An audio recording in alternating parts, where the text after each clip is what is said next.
Pow, pow, pow, pow, pow, pow, pow. You might need to just swing because you got to talk towards the dot is where the pickup is.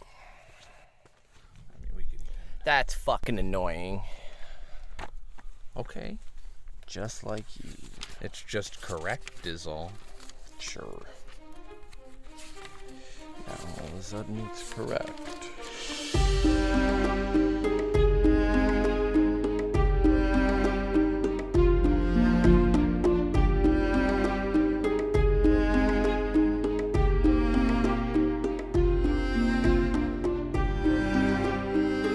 Hey everybody, and welcome to another episode of Brotherhood Without Manners, your favorite full spoiler reread chapter. Oh, reread podcast, not reread chapter.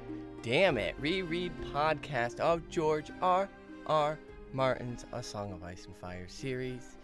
I'm Zach, sitting here with me, as always, this dipshit Nate. I thought you were going to cut and just start over. Ah, fuck it. Well, now I'm frustrated because I don't have a cold open right off the bat. We're doing it live. Yeah, apparently. I'm sure you'll find something to make me look like a jackass. Hello, if you haven't listened to us before, we are full spoiler. That means we will cover everything that is currently published in the A Song of Ice and Fire world. We probably won't talk about the shitty shows, though, because we fucking hate those. I do. That's not true. None of that's true. That's true. I don't like the shows. All the shows have let me down. Good God. Yeah. Like, coming out hard. We'll talk about the shows Nope. sometimes. Nope. I'm still, like, Nope. horrible ending to the It's pretty final, funny but, that, like, I still because, enjoyed like, the first when the 5 shows seasons. went, especially, like, the main show when Game of Thrones aired, like, we were one of the few who were, like, chill, like, don't hate on the show, but then as the years have gone by, like, it's You've that. gotten sour. Fuck, the show butchered it. I mean, like, we can admit yes, that, I and agree. even back then, we were... And- admitting that, like, yeah, no, they didn't do it justice. And we knew the reasons why they did it, Right. rushing and all the different, Right. The hate I don't toward it, the hate vitriol. like, I toward still it. enjoy Yeah, no, watching I the don't either, first few obviously. seasons and specific scenes Hottie. that are outstanding. House so. of the Dragon season 2. I wasn't a fan of that finale, but the rest of the show is still fantastic. Things are things. But Full spoiler. full spoiler. Last episode, if you joined us, we were reading Danny 5, and Danny had made it to Marine, finally. After following trails of children Corpses. crucified. Right. Possibly, as we Pointing discussed, the way. the worst atrocious act in A Song of Ice and Fire. But, Yeah. it's a book full of atrocious shit, so... We're back in Westeros here, though, friends. So We're back don't worry. with the little demon monkey Tyrion. Yeah, I was gonna say no dead children, but then I have to think about that to see, because, like, Lots of dead children in there's Westeros. just as many. Yeah. Not necessarily lined up down the road, but So in particular, we are prepping for another wedding, which, those go so great. We are joining Tyrion for Tyrion 7 this time. Last time we were with Tyrion, he was getting married to a certain Stark. oof. Poor Sansa. Yeah. Sansa indeed was forced to marry Tyrion Lannister, who, let's be honest, is probably the best of a worst scenario. It was either him or Lancel, and so Right.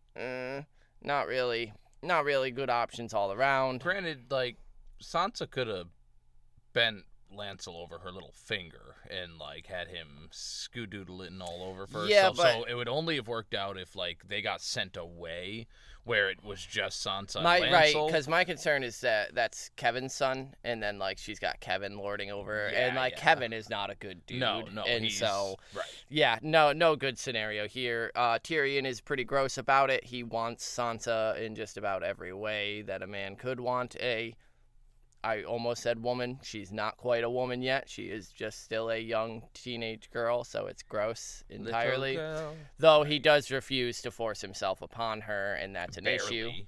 Right, barely. It's hard to restrain himself, which is gross, but he refuses to rape her maritally, and so that's a point of contention with him and his father because she's got to have a baby in her.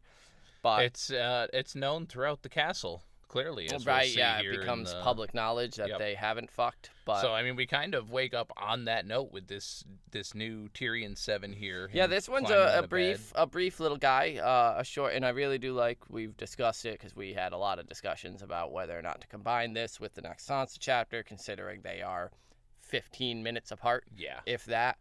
And Yeah, I do like what George does here, but we're getting ready for a wedding. This is the day of Joffrey and Marjorie's wedding, the Purple Wedding, as it's become known. The 300th year of Right, Aegon's conquest. it's a new century. Yep, and so it's a big deal. But it's Tyrion, fun that Martin had this big old here's everything colliding. The convergence is cool. Yeah, the fact that like, Joffrey's wedding is occurring on the 300th year. It's like back when we hit the year 2000. Right. Yeah. Way back when. Y2K, y'all. Those computers are gonna die. Quarter of a century ago. So shut the fuck up. I know. So Tyrion is getting dressed in the darkness, listening to Sansa's sleep breath, the heavy breathing. She's dreaming. And she's murmuring.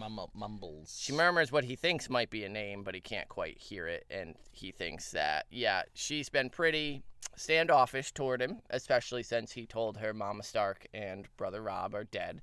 And he thinks even her tears she hoards to herself, because she refuses, when he told her, she was very stoic, and then it was only later when they had an oak door between them that he heard her sobbing.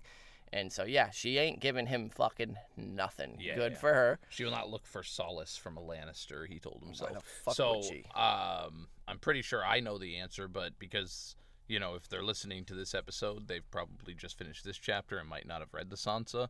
Do you know what name she's speaking that he thinks he might have thought he heard? Lady. Just checking. Lady. So, yeah, for those who haven't got to the next chapter, she's dreaming about Lady in Winterfell and her family. Yeah. But I mean, Lady, it could be Father, it could be Bran, it could be Robb, Lady, but Lady is most likely. The way that Sansa's waking up in the next one. Yeah, he spared her the grislier details of Catelyn being thrown naked into the river in the mockery of the Tully traditions. Or, them sewing Grey Wind's fucking head onto Robb's body, which, we just discussed in the Dany chapter, atrocious acts. That one is up there. What fucking point is there other than the mockery defilement of the body and right, to ruin the horrendous. Logistically, someone sat down with the beheaded corpse of this 17-year-old. Yeah, check this out. And check this fucking the fuck out. Sewed a dire wolf's head to his shoulders. That is insanity. Right. But Tyrion, being the little saint he is, spared her the grislier details of that. Sansa is 100% aware that their joke is an absolute farce, a non-starter, and so he thinks, kind of in reference to the fact that they mocked the Tully traditions, that their own marriage is a fucking mockery of what marriage is, and Sansa's aware of that, which we get between this one and the next one. We get a lot of how perceptive Sansa is, and some of that seeding for Elaine Stone coming up here soon at the end of this book. Because we get into the wedding cloak, and that's that's next chapter. Am I on the the wedding cloak was because he mentioned that the wedding cloak for Sansa. Oh, I wanted to highlight those two parallels. Yeah, that he mentions that it says Cruella Jape as the crown that was given to Robb. And then next chapter, Sansa will be picking up on Cersei's wedding cloak. Shit-ass cloak. And she's like, looking at it, it seems really tattered and worn. It's a raggedy piece of shit, Cersei. And we'll get more into the meaning of that and Cersei's relation, but I just think it was neat that both theirs and the kings and Marjorie's are both just big shams. They're highlighted early on. It's so crazy how parallel this chapter is to Sansa's chapter. I think Martin's pretty brilliant here with this little 1-2 punch he does. And so she still goes nightly to the Godswood to pray, and Tyrion wonders if she's straight up not praying for his death. And it wouldn't surprise him, because she has literally at this point, as far as she knows, lost everyone she loves and trusted, because she also believes at this point that Bran and Rickon are also both dead. They were killed at Winterfell, and that rumor is still the kind of prevalent belief of everyone, not knowing that they snuck out and it was actually the Miller's boys that Theon fucking punked. Right. And so and it's really interesting because at this point, I don't think she would be wishing for his death. I think she would be wishing for her own. But B, she's heard with Dantos and knows that hopefully there's some kind of potential for saving, and so it's if she's wishing, it's that something will happen. Which I think at this point you're right.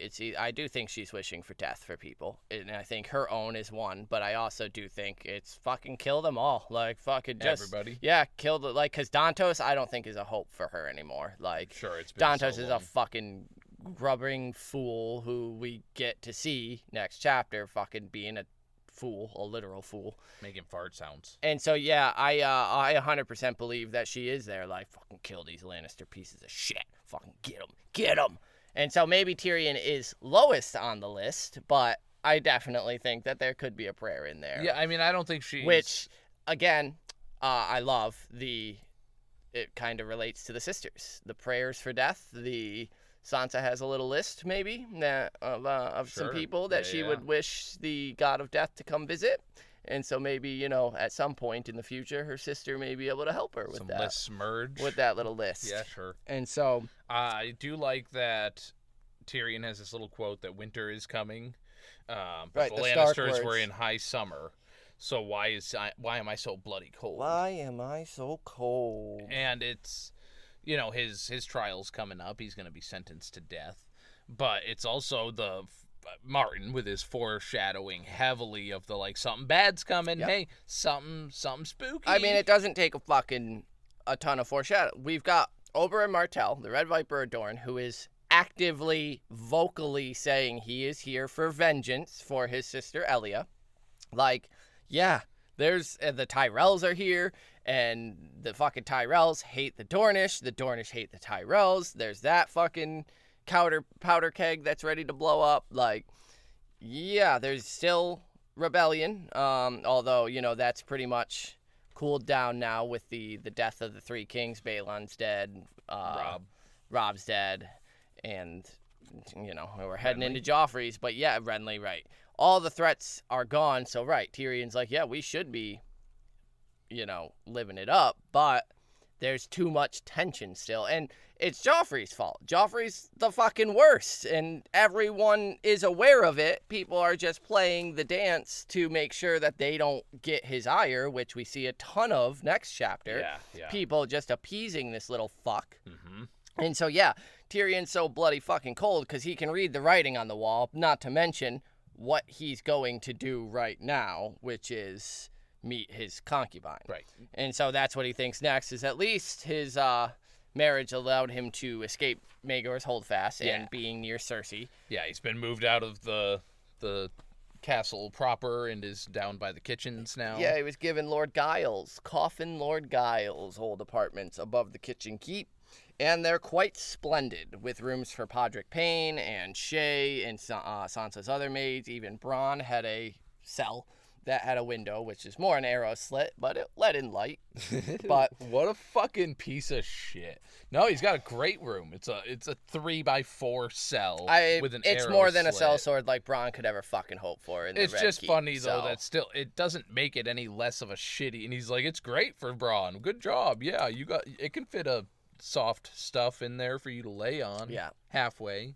So Tyrion begins making his way out, and he sees Brella still asleep in the adjacent room, makes his way past her. She, of course, was brought on for Sansa, and we'll learn a little bit more about that in the next chapter, that Tyrion dismissed all of Sansa's old maids and made way for Shae and Brella here. Right. Brella, at Varys' suggestion, she had been running River Run for the Tully house and knows how to keep her lips tight, make sure that she's not spreading rumors and secrets about the goings-on. So she's under Varys' employ instead of Cersei. It was the Tully house? I thought she came from Renly's camp, no? I didn't look it up. I know I said I was gonna, but guess what? Yeah, I'm pretty sure she came from Renly's camp, and that was the implied of yes, she knew Renly was gay as fuck and was able to keep her mouth shut, and so that would make Nate's sense. pulling it up right now because, we didn't fact check this. We have notebooks. Each of us has a notebook of notes we've taken, yet neither of us fucking noted this down, apparently. Seems like you're right. You're correct here. Tyrion considers a good choice as an early service for Renly Baratheon. Right. Has given some practice. Right. Yeah, and so bad. Brella, it seems implied, was aware of his homosexual tendencies and was able to keep a lid on it. And so that's, like, valuable to people like Varys and Tyrion, especially with what he's going to do right now. So he leaves and begins making for the tunnels underneath the Kitchen Keep. And Tyrion's quite adept at navigating these now. Like, he just is able to go, find the door he wants, shoves it open, and it leads him to our familiar little chamber that we first encountered in the first book of this series. Yeah, and I really like Martin bringing us back here for similar but different purposes, because it was before Arya overhearing Illyrio and Varys chatting, and so it was this smaller person with this knowledge that shouldn't be happening, these secrets that are happening in the castle, but they have to occur here, and then the same thing with Shae and Tyrion. I mean, yeah, Shae is now the person who is... I mean, it sounds derogatory, but she's the little person learning the big secrets here, like... Being let in on something the real she shouldn't. World. I've got my feelings about Shae. We all know that. That will continue next chapter because I still think she's a gold-digging bitch, but we'll get there. So, yeah, Shae is waiting for him in the dragon's skull, the jaw of the dragon's skull, which is just a great visual. If you needed a more threatening image of this woman, like, I couldn't think of one. Naked, of course. And Tyrion immediately is aroused at the sight of her and goes to grab her, but she makes him chase her, and they have, the flirty little chase scene, and then he catches her when she lets him, and they fuck. And then they lay there a while. And Tyrion is, he nuts, but he's not really satisfied because he's still stressed. He's... thinking on everything, and he says they should go back, and Shae is like, oh, ha, ha, ha, ha, ha, maybe next time we should just give Sansa some dream wine, knock her the fuck out, and then, like, we could play in the bed, like, would my lord like that? Like, your little wife laying right there. You want to be a little dirty boy, And then she also drops, like Lady Tonda does to Lawless, so we know that Lawless is getting the dream wine to sleep, because Lawless she's got PTSD, so, like, she was raped by... during the bread riots, and so again the absolute fucking disdain that Shae seems to have for Lawless is just wild to me. And so if we needed more proof that she's a terrible fucking person, and Shae then asks what troubles him, and so he starts listing them on his fingers, Littlefinger, Varys, my sister, my father, my wife, fucking Oberyn, the king, the queen, the marriage, the fucking Starks, the fucking Tyrells, fuck this, fuck that, fuck me, fuck you. Yeah, he's there's a lot of, I know I shouldn't be with her. This is the absolute worst of the worst. I'm a terrible person. Even Varys warned him that, like, he can put in a cover story for Brella and for Shae to get them in, but... It was intended, that cover story was meant for Lady Tonda and Lawless. Right. If Cersei has a much more prying mind. And suspicious. And she doesn't trust shit. Right. It's not going to fool her. And Varys straight up says, should your sister inquire? And Tyrion's like, you'll find some lie. And he's like, no, the fuck I will not, bitch. I'm going to tell her that's a whore that you found out at the Green Fork, brought home against your father's words, and that you are secretly sleeping with in the middle of the night. Yeah. And he's like, I'm sorry, what? And he's like, dude, I sell information. I every morning have to prove my worth to your sister. Every day. Every single day. If I don't, then what good am I? Yeah. And so if I can't give her some real shit every now and then I'm useless. So, no, I'm not lying for you. And I have no sellswords to protect me. Right. I only have my little birds, and they ain't doing shit. And then... he's like, I really don't understand what it is in Shae that makes you act such a goddamn fool. And Tyrion, I know a lot of people give D&D shit for the show of, like, dumbing down Tyrion. Tyrion can be a fucking idiot in the book sometimes. Because he's like, if you weren't a eunuch, you would understand. And Varys is like, oh, so it's either... she got that tight pussy. You can be smart, or you can have a cock. Like, that's like, the two dividing lines here is, like, just because you have a dick...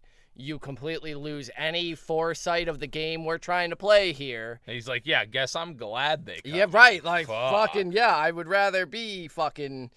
And this is all going through his head as they're laying together. And yeah, Tyrion has had this, like, I shouldn't be with her for a while. It comes to the head here. Like, this is the most egregious chapter where he's like, he's split between his guilt of wanting her and his guilt of, like, she shouldn't fucking and really be here. it's just this addiction of his that He doesn't want to be alone. Right. It's this pathetic need to be loved by him. Codependency. And I mean, you know, past traumas and shit have led to it, so calling it pathetic's a little harsh. But yeah, it's this absolute Achilles heel of his that he needs affection from fucking someone because he isn't getting it from any of his family.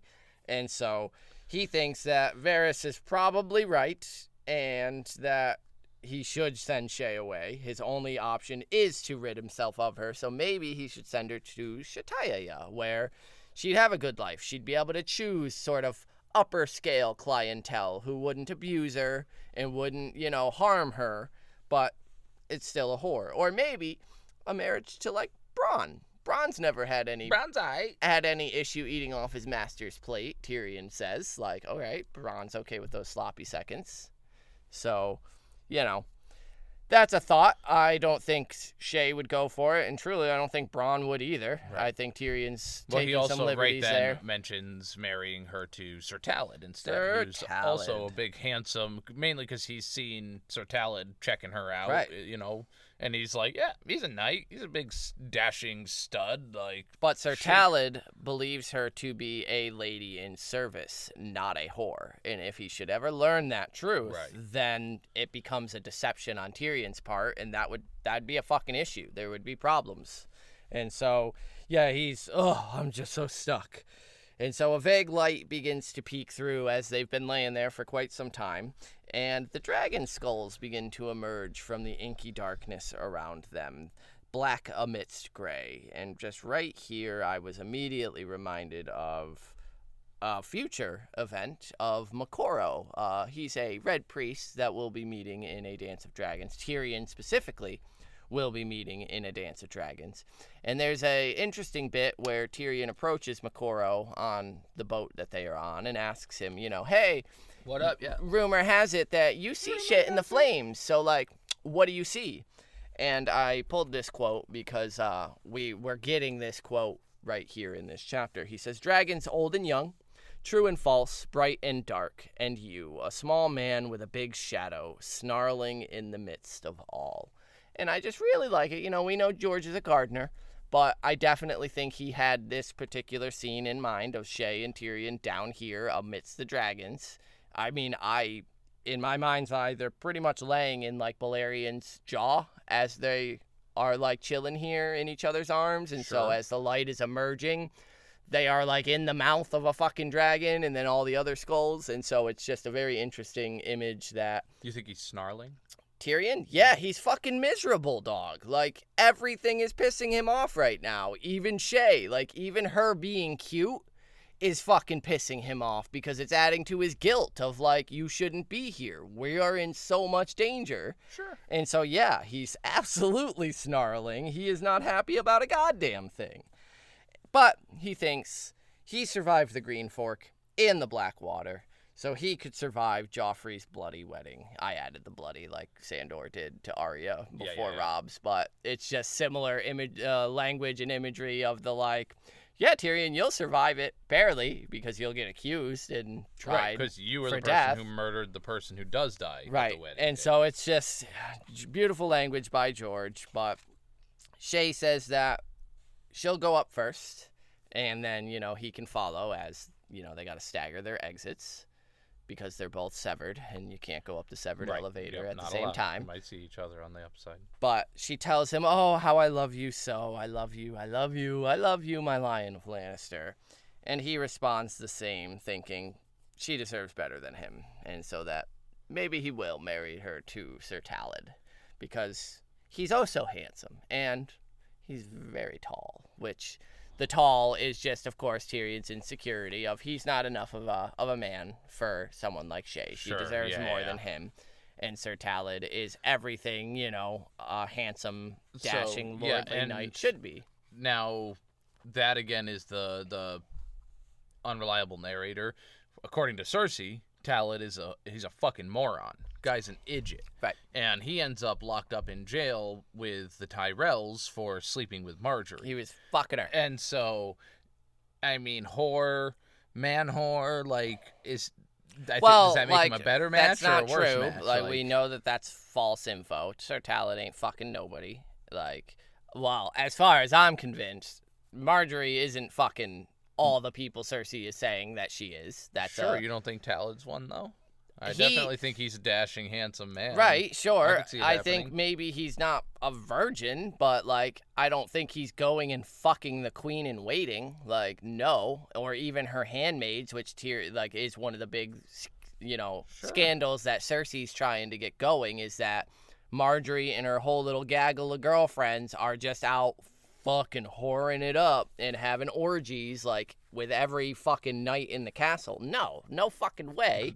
And Sir Talad, 6 of one, half a dozen of the other. And we know, you throw a fucking stone and chances are you're hitting a corrupt knight. Maybe, but, like, I don't think to the degree that Cersei claims it later. No, I don't think Sir Talad... Cersei is definitely the harshest of judges when it comes to anything. And she's a hypocritical bitch. Right, and will she's projecting twist her a story own to meet her needs. And we know that. We are in Cersei's head that this is a plot. She is trying to discredit Marjorie and her little gaggle. And so, no, I don't think Talad is guilty of anything of that nature. Has he lain with a woman? Probably. Has he slept with a whore? Probably. Is he a good match for Shae? Fuck no. Shae is after things. Shae is ambitious. Yeah, it's regardless of what Tyrion thinks. At this point, Shae has got her eyes set on where's the biggest payout. Like, more power to you, and girl. The Lannister, Like, she is in the Red Keep right now. Get your bag. She is in the fucking secret tunnels of the Red Keep. Right, and she wants to attend the parties. She wants to be wearing the gowns and the, the spire. Yeah, I mean, having ambition I don't think is wrong. Using sex to fulfill that ambition I don't think is wrong. I just think the way Shae is so callous toward other human beings makes her a terrible fucking person. And I don't think she plays the Game of Thrones great at all. I think she is so fucking transparent in her wants and desires. And Varys is absolutely right that Tyrion's fucking dick is blinding him to the fact that, and he thinks it in this chapter, like, oh, like, she's so innocent and naive. And then he gets mad at it. He's like, no, she's a fucking whore. Like, she knows what she's doing. She isn't dumb and naive. She's not Sansa. Right. She is not some fucking sweet, innocent maid. I think she does one of the best jobs of this in this chapter with the come chase me. Oh, yeah. And we're just playing these little love games. Right. Love games. Love games. And so she's got him right because she knows how to make the money. She's playing Tyrion expertly. She's not playing. She's like a Cersei. Like, she can play the game to an extent, and she's got, you're absolutely right. Tyrion, she's got his fucking number. She's got him pegged. She's probably pegged him a couple times. But he's not a difficult person. Exactly. Especially when it comes to taking once you figure out what he wants and what he needs. He wants his pants off, and he wants to be told he's the fucking best. Giant of Lannister, right. But in the long term, like, no, she ends up getting choked out because she reaches too high, too fast, too quickly, and then gets caught with Tywin and gets strangled for it. And so, choked out. Yeah, it's. I like this chapter because it's showing the absolute degradation on two fronts here of this relationship. Tyrion is losing his shit, and he cannot keep these plates spinning. And Shae's true ambitions, I think, are coming out here, where, like, these little secret impromptu meetings in the early mornings are fun and everything. Not quite enough. We learn in the very next chapter, people are becoming aware of this. People aren't fucking blind to it. I'm pretty sure Brella is straight up like, yeah, you're fucking okay. Like, you're being too blatant with it. You're gonna get caught. You do get caught, and you get strangled for it. So, sorry, not fucking sorry. Sir Talad is just a dumb pipe dream of Tyrion's who is fucking grasping at any straw. Doesn't make any sense. It makes the same sense as Bronn. I mean, to be fair, none of the arranged marriages ever make any fucking sense because they're arranged marriages, but these ones, Ned and Catelyn made sense. Okay. Yeah.